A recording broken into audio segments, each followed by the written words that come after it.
This is The Memory Palace. I'm Nate DiMeo.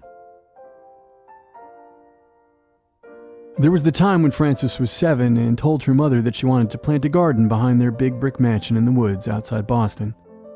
And her mother said, of course.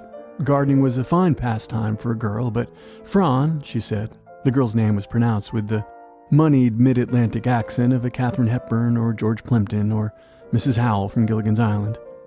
But Fran, her mother said, the staff will dig the holes. Your job as somebody who will someday run a household is to instruct the help as to where you'd like to plant the flowers and how. And then later, if you'd like to cut some of those flowers for an arrangement to brighten up the parlor, to bring some cheer to the landing and the grand staircase, why, by all means, enjoy. Just be sure to wear a proper pair of white gloves to keep your hands free of dirt. But Frances loved the dirt. Loved bugs and birds and tadpoles. Her mother once nearly fainted when one of the servants poured out ice water for lemonade for a ladies' luncheon and found that Frances had put baby frogs in the pitcher, and they were flitting about between the cubes. And all of this drove her mother crazy. But Frances said fine, and she told the gardeners where to put the begonias as her mother smiled in approval at her proper little girl. And then she made a secret garden, dug holes with her bare hands, collected the insects she'd unearthed, put them in jars, pinned them and labeled them, planted rhododendra so she could hide beneath them if anyone came looking for her. And then, to be extra safe, she planted a wall of poison ivy around it. She was immune to it, so no one would ever bother her there. There was the day she went to the dentist, and for a treat her governess took her to the Natural History Museum, and she saw all of those insects and arachnids mounted and labeled with names Frances hadn't known, species she'd had pinned at home but couldn't identify. And she loved it, and she cried when it was time to go, until the governess promised her she'd take her again the next time she went to the dentist. And there was the night the following week, when Frances took a pencil and poked at her gums until they were all gross and inflamed, and her parents were alarmed and they told her she'd have to go right back to the dentist, and then they couldn't figure out for the life of them why she was smiling. There were all those nights when she'd wait for everyone to fall asleep and she'd slip out her bedroom window and head out across the grass, blue in the moonlight, and lay beneath the stars and fall asleep to the sound of the night until she was awoken by the dawn, and she'd hustle back home before anyone knew she'd been gone. And there was the time, some time before that, she was about 5, when her family was on a grand tour of Germany and a famous actress, some beautiful stage star, came to visit and lit up a cigarette, flouting Frances's father's strict rules against smoking in the house. And Frances was sure her dad was going to go ballistic, but instead he scrambled to find an ashtray.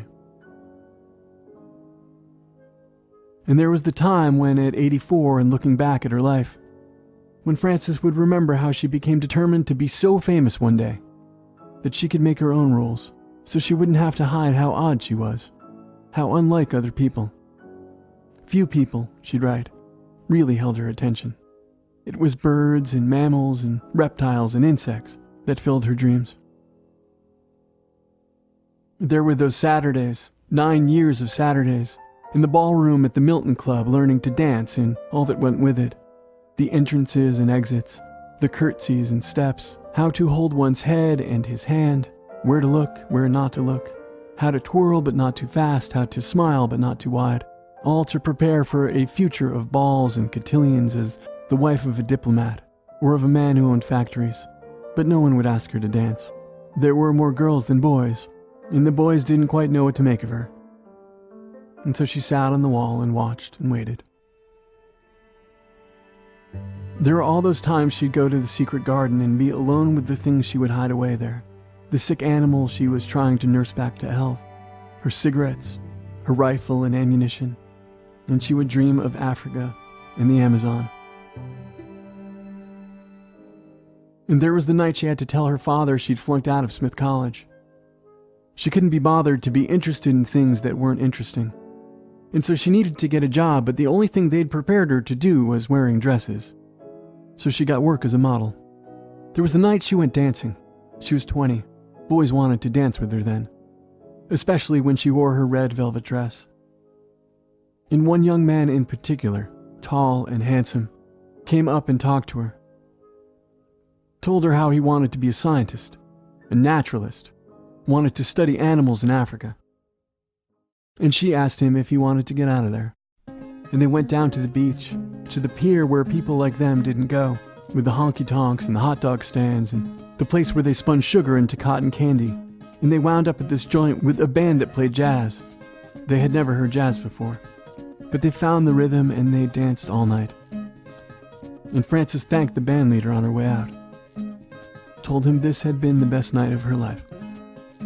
And there was the night, 3 days after Frederick Hammerstrom had seen her in the red velvet dress, that he asked Frances to marry him, and she asked what took him so long. And there was the time that his grad school advisor said there was a job working with animals for both he and Frances.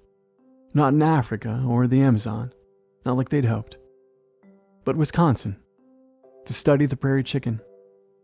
So then there was the day that they showed up in an abandoned farmhouse in the woods in the upper Midwest in the middle of winter, and her high heels clacked in the frozen ground.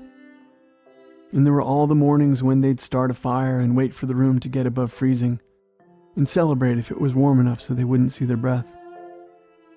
There were days when they'd go out looking for the prairie chicken, study its ways, days upon days, seasons after seasons. There were the nights that she'd practice curtsying in the old antique mirror in their frozen farmhouse, to see if she still remembered. In the days she'd read letters from home, from her mother reminding her how to set a table when they were entertaining guests, asking if she should send more dessert forks, and Frances would laugh at how much her life had changed. There was the night that the pump froze and there wasn't any well water, and not enough snow to melt to drink or to wash, and they needed more fuel for the fire, and so she soaked her red velvet gown in kerosene and threw it on the logs, and knew in that moment that her old life was over for good. And good riddance. And there were the 21 years that Frances and Fred studied the Wisconsin prairie chicken, struggled to understand why they were all dying off, why they were on the brink of extinction, when they weren't being hunted like buffalo or passenger pigeon. 21 years of counting them and making notes and hosting grad students and volunteers, sometimes dozens at a time, who'd marvel at Frances and Fred, and how they seemed one with each other and one with the land, and immune to the cold and to boredom. And the visitors would go wide-eyed when Frances would show them her curtsy, or would recall some cotillion or tell some strange story of society life that seemed a whole other life entirely. There were nights when the wind would howl and scare their 2 children, born to fine families but born to the prairie. There were days when they couldn't believe how fast they were growing, and how happy they were all there out in the wild. There was the time when Fred's doctor told Frances her husband had pancreatic cancer, and the day not long after when he died. And there were the times she read tributes to her husband and to the work they did together, how it had saved the prairie chicken, how the 2 of them were the people who figured out that extinction didn't just come from overhunting, but could be caused by habitat depletion. Figured out that the prairie chicken needed the prairie itself to survive, that all of its creatures, bugs and its grasses, its birds and its trees and its creeks that froze over, all of it, all the countless little things that combined somehow to give this species life. And there were trips, at 90 years old, down the Amazon into Africa, a few years before she died, when Frances would listen to the night and think of her husband and their 59 years together, and of her life before, and the choices big and small, and the days unmarked or